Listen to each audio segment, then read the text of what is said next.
పైసలు తీసుకుని ఓటేసేటోళ్ళం కాదు మేము, మీకు బుద్ధి నేర్పిస్తామని చెప్పాలి. ఓకేమ్మా, మరి మీ మీద నమ్మకం పెట్టుకుంటున్నాము. 2 రోజుల ఎలక్షన్ ఉంది, మీరు తప్పకుండా కమలం గుర్తుకు ఓటేసి దీపికమ్మని గెలిపించాల్సిందిగా కోరుకుంటున్నాను. తప్పకుండా మీకు మేము అందుబాటులో ఉంటాము. దీపికమ్మ వస్తుంది, దీపికమ్మ నేను కూడా కొన్ని రోజులు వస్తా. మీకు కావాల్సిన ఎటువంటి సమస్య అయినా మేము పోరాటం చేసి తీరుస్తాం. ఓకే అమ్మా, కమలం గుర్తుకే అందరు 2 చేతులు వేసి చెప్పాలా, గట్టిగా చెప్పాలా, కమలం గుర్తుకే, కమలం గుర్తుకే.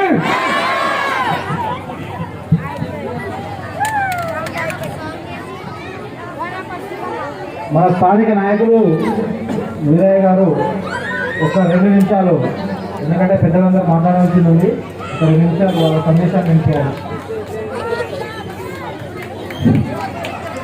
భారత్ మాతాకి, భారత్ మాతాకి. మన స్టేజ్ మీద ఉన్న పెద్దలకి,